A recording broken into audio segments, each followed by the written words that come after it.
I bought this used iPhone 11 Pro for $191 US simply because I wanted to do an experiment and see how iOS 26 runs on the oldest iPhone that can support it, and the oldest Pro one, actually, which is the iPhone 11 Pro. And then what I really wanted to see is, can software close the gap that hardware otherwise makes evident? And what I mean by that is, you put this up next to the latest 16 Pro, which is about to be old anyway because we have the 17s coming out. But you will easily be able to tell which one is the old one. You look at the cameras on the iPhone 11 Pro, they are tiny. There's no camera control. The body is rounded off. There's a lightning connector at the bottom. There's no action button.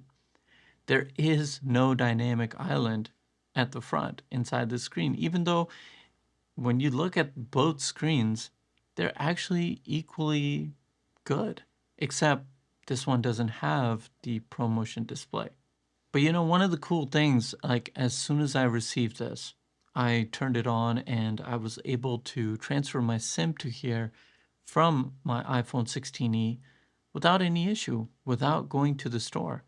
Because even though in the iPhone 14 Pros and the 14s in general, the SIM was removed, like the physical SIM card tray was removed and eSIM became a big thing, eSIM support actually goes back to the iPhone XS. So this was nice for me. I didn't even have to go to the store. I literally put this side by side with my iPhone 16e and transferred my number over. It was a breeze. And that's one of the cool things that like software can do, right? You look at standby mode. That's not an iOS 26 feature, but it's a feature that came in iOS 17 4 years after the iPhone 11 Pro came out. And it's something that a lot of people love. But guess what? You have that feature here. Plug this into a charger, set it on its side, and immediately you've got standby mode. Now, in my iOS 26 features video, I pointed out a lot of features that I found useful on a day-to-day basis. Things like liquid glass, the lock screen enhancements. But you look at this lock screen on the iPhone 11 Pro, and then look at this lock screen on the iPhone 16e. And the only difference is the spatial background, because this can't go into the Photos app and create spatial photos. But it still gets the same old lock screen with the same old features. Liquid glass is completely here. Whether you're in Safari or you're on the home screen, you get that updated look. Back tap feature got a bunch of enhancements in iOS 26, and guess what? You have that here. Call screening, hold assist, changing the backgrounds on the conversations that go on in your Messages app.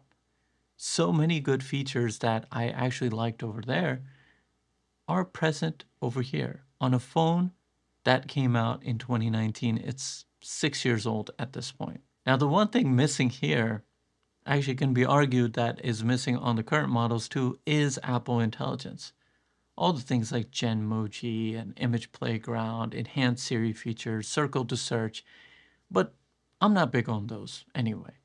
And frankly speaking, they're not even ready yet, so it's all good. You're not really missing a lot.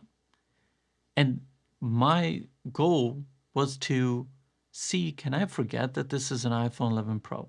Like, I went from using an iPhone 16e day to day with iOS 26. So can I go to an 11 Pro, and if I just am looking from a software perspective, can I forget that I'm using a different device? And the answer to that question is yeah, you can. Because everything from the look of CarPlay, the look of the iOS in here, the performance, how smooth it runs. Yeah, like, because this is older, sometimes there were times where it got a little bit warmer. It had a stutter or two. But that's not something that I'm going to look at and be like, wow, this has just totally ruined my experience, you know? So the experience that I had here actually worked out to be what I was thinking that it might be. Is that you look at devices from a hardware perspective, and suddenly sometimes, even a device that is a year old, like when the new iPhone 17 designs come out, especially like the Pro models or the Air, now suddenly even something like the 16E or the 16 Pro, they are going to look a lot older than they might actually be, right? Because the design is changing. And so when you look at things that way, it can sometimes feel to you that, you don't obviously have the latest, or in general, you know that you don't have the latest device. But it really comes down to the software. And that's something I spoke about in my Why I Love Apple Products video. I showed this like cool mug that I have, and then I put coffee in the mug. And if you want to see that video, I will link it down below. It was a good conversation, which is just like the one that we're having now. So my goal was accomplished. If you didn't tell me, right, that this was an iPhone 11 Pro, if I didn't visually notice the larger notch as opposed to the smaller notch on my iPhone 16e, or if you're using a Pro device and Dynamic Island, right, then I wouldn't know the difference. And that is what makes products really amazing. Like software can really take a product a lot further. So when you're buying a phone, that's one of the good things, right? Is that you know that you can last with this phone for many years to come. And with an 11 Pro, like let's say you're somebody that has an iPhone 11 Pro, let's keep in mind that this is the public beta. So the software is only going to get better from here, right?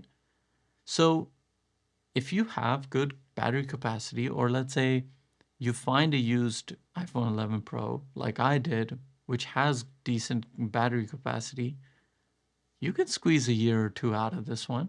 Let's say there's nothing enticing with the newer iPhone models, then you could squeeze out a year or two and maybe get something like the foldable or something, a phone that is actually going to be new. Now, if you've had a good experience with this video, then all I ask is just give me a thumbs up and make sure to comment down below with anything that you'd like to say. I'll also leave my email down below if there's a conversation you want to have in the future. Let me know. This is my Tech Talks playlist. It's a new playlist I'm doing. And most importantly, take care of yourself. And I will see you, like always, in the next video.